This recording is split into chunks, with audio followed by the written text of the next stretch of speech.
وہ سارا کچھ ہوا. اور اب جو کچھ ہو رہا ہے، طالبان کو ہٹانا، وار آن ٹیرر لڑنا، امریکہ کا یہاں پہ 20 سال، میں نے کہ آلموسٹ 19 سال 10 مہینے یا 19 سال 11 مہینے رہنا اور اب واپس چلے جانا. کل رات کو 12 بجے ان کے آخری 4 جہاز چلے گئے، اور جنرل کینتھ جو ان کے 82 airborne division کے GOC تھے، وہ آخری سولجر تھے.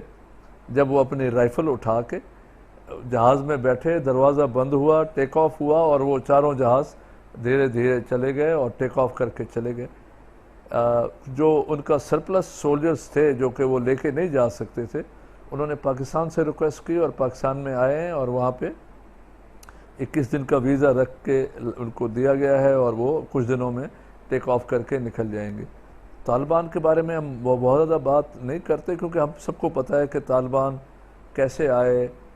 مجاہدین پری 9/11 مجاہدین والا ایرا تھا، جب آپ نے کمیونزم کو بھگانا تھا، رشیا کو توڑنا تھا، اور اس میں امریکہ کے انٹرسٹ تھے اور ریجن کے ملک ان کے ساتھ ملے ہوئے تھے. وہ ہو گیا، اچیو ہو گیا، اور امریکہ کا بہت بڑا آبجیکٹو، 3 آبجیکٹو اچیو ہو گئے. رشیا پریشر میں رہا، کمیونزم کا ایکسپینشن ختم ہوئی، رشیا ٹوٹ گیا، چھوٹے چھوٹے حصوں میں بٹ گیا. تو یہ بہت بڑا آبجیکٹو امریکہ کا اچیو ہوا. پوسٹ 9/11 امریکہ نے کافی سارے آبجیکٹو بنائے ہوئے تھے. ان کے 16 جو ٹیررسٹ تھے جو اس ٹوئن ٹاور کے ورلڈ ٹریڈ سینٹر کے بومبنگ میں شامل تھے، وہ almost all were from Saudi Arabia, سوائے 1-2 ملکوں کے علاوہ جو. لیکن ان کو پتہ تھا کہ جی ہم اگر ادھر جاتے ہیں تو وہاں پہ ہم ایسے ملک کے ساتھ ڈائریکٹ لڑائی کریں گے جن میں ہمارا انٹرسٹ بہت زیادہ ملا ہوا ہے. تو انہوں نے وہ ٹارگٹ ڈھونڈے جو ادھر آ گئے تھے: اسامہ بن لادن، القاعدہ، اسامہ بن لادن اور ان کے ساتھ ایفیلیٹس. اور ظاہر ہے پھر وہ پاکستان نے رول پلے کیا، بات چیت ہوئی ان کو حوالے کرنے کے. طالبان نے اس وقت بھی 6-7 آپشنز دیے تھے کہ آپ اسامہ بن لادن کو ہم ایز اے مہمان دیکھ رہے ہیں، ہمارا دوست ہے، مہمان کے طور پہ ٹھہرا ہوا ہے، لیکن ہم نے ٹوئن ٹاور میں افغانستان سے کوئی ایکٹیویٹی ہم نے نہیں کی، کوئی طالب، کوئی پٹھان، کوئی افغان اس میں شامل نہیں ہے، تو پلیز ڈونٹ کم ٹو اس. لیکن اگر اسامہ بن لادن کی بات ہے تو ہم آپ کو یہ 4-5 آپشن 6 آپشن دیتے ہیں. ہمارے پاس ثبوت لے آئیں، پاکستان میں ثبوت لے آئیں، ہمیں دکھا دیں، ہم ادھر دیکھ لیتے ہیں، آپ بھی دیکھ لیں. کسی مسلمان ملک کے اندر آپ 3 ججز بٹھا لیں، ہم بھی لے آتے ہیں، مسلمان ملک کے بھی وہ بندے آ جائیں، آپ کے بھی پروسیکیوٹرز آ جائیں اور بات کر لیں. آ کے ہیگ کے اندر چلے جائیں، انٹرنیشنل پیس جو کورٹ آف جسٹس ہے اس میں اس کو لے آئیں، ہم اسامہ کو لے آتے ہیں، وہاں پہ آپ پروو کر دیں. اور اس کے علاوہ کسی اور ریجنل ایریا کے اندر آپ بیٹھ کے یہ سارا پروو کریں. لیکن امریکن اور ان کے جو الائز تھے وہ اس وقت وہ ایک پاورفل پوزیشن میں تھے، اور انہوں نے 2 جو نعرے لگائے تھے کہ جو ہمارے ساتھ ہے تو ٹھیک ہے، جو ہمارے ساتھ نہیں ہے وہ ہمارے مخالف ہے. اور میں آپ کو ایک بات بتاؤں، یہ ایگزیکٹلی یہ نعرہ جو ہے وہ آج سے تقریباً 1839 میں برٹش ایمبیسڈر ان ایران، اس وقت انہوں نے افغانستان کی سچویشن میں لگایا تھا کہ جی ادھر سے ایک باگی یا ایک فونی تھریٹ کریٹ ہوئی کہ جو گریٹ گیم کے طور پہ جو مشہور ہوئی تھی کہ روس آ رہا ہے تو ہم نے روس کو لڑنا ہے، تو افغانستان میں ہم نے لڑائی کرنی ہے، تو اگر کوئی ہمارے ساتھ چلنا چاہتا ہے تو چلے، جو نہیں چلنا چاہتا تو وہ ہم اس کو دشمن سمجھیں گے. 1839 میں. اور اب ہم پہنچے ہیں کب؟ 1990 میں، کہ جو ہمارے ساتھ ہے تو دوست ہے، جو ہمارے ساتھ نہیں ہے وہ ہمارا دشمن ہے.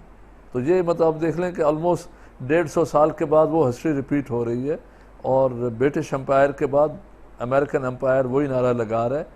سو دیٹ مینس کہ وہ نعرہ کسی نے امریکہ کو فیڈ کیا، اس پہ انہوں نے پالیسی بنائی.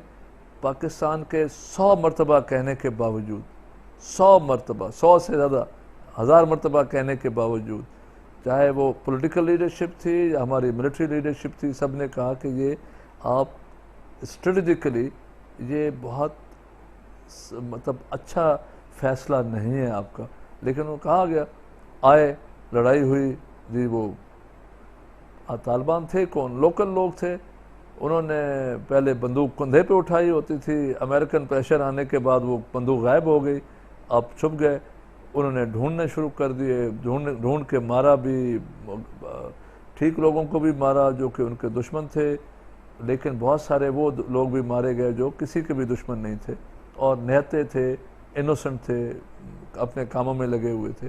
تو یہ اچھائیاں برائیاں بہت زیادہ اکٹھی ہوئیں، برائیاں زیادہ ہوئیں، لیکن پھر بھی ایک سچویشن کلیئر ہوئی۔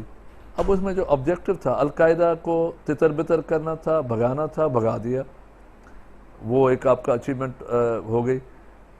اسامہ بن لادن کو آپ نے 9 سال کے بعد ایبٹ آباد سے ڈھونڈا اور ان کو اٹھا کے لے گئے۔ ہم نے نہیں دیکھا، لیکن ہم ازیوم کرتے ہیں کہ جی وہ جو بھی کہہ رہے ہیں وہ ٹھیک کہہ رہے ہیں، تو ہم ان کو وہ بھی کریڈٹ دے دیتے ہیں۔ پریزیڈنٹ اوباما نے وائٹ ہاؤس میں ایک نوشن آف وکٹری کیا کہ جو ہمارا دشمن تھا نمبر 1 تھا، اس کو ہم نے آج مار دیا اور ہم نے پورے امریکہ کے دل ٹھنڈے کر دیے۔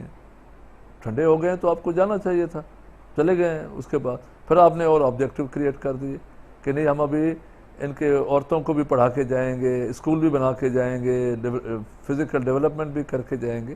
وہ چلیں، وہ چھوٹے کام ہیں لیکن اچھے کام۔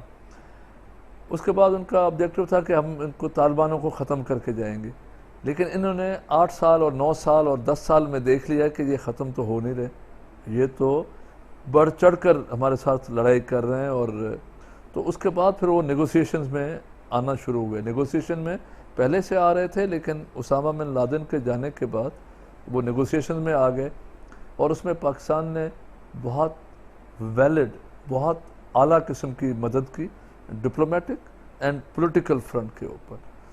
طالبان کو ٹیبل پہ لے کے آنا اور ان کو سمجھانا کہ آپ نے ٹیبل پہ آ کے لڑائی کی بات نہیں کرنی، ڈپلومیسی کی بات کرنی ہے۔ تو وہ ٹرانسفارمیشن جو ہے طالبان کی، from a fighting force, a militant force, وہ ایکسٹریمسٹ فورس نہیں تھے، وہ ریڈیکلائز فورس نہیں تھے، وہ آئیڈیالوجیکل ملٹری فورس تھے جو کہتے تھے کہ جی، اور طالبان آپ کو یاد ہوگا کہ طالبان بنے کیسے تھے۔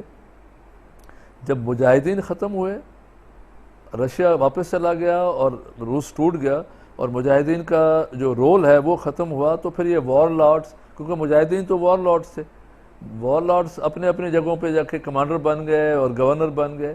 اس میں قندھار کا جو گورنر اور قندھار کے گورنر کے ساتھ جو بندے تھے، ابھی میں نام نہیں لیتا، وہ بہت زیادہ بروٹل ہو گئے، لوگوں کو مارنا، اپنی مرضی کے احکامات دینا، اور انہوں نے مجاہدین کا نام بدنام کیا، ان کے کچھ بندوں نے، کچھ لوگوں نے۔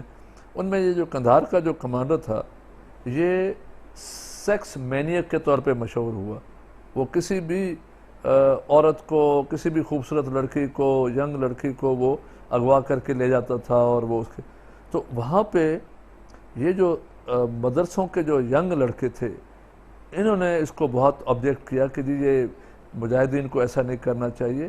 اور ان میں سے جو طالب تھے، جس کو یہ اسٹوڈنٹس ہیں، طالب مینس اسٹوڈنٹ، تو مدرسوں کے جو اسٹوڈنٹس تھے وہ گئے قندھار میں اس کے گھر میں، اور اس بندے کو وہاں پہ انہوں نے گولی ماری اور اس کو ہلاک کیا۔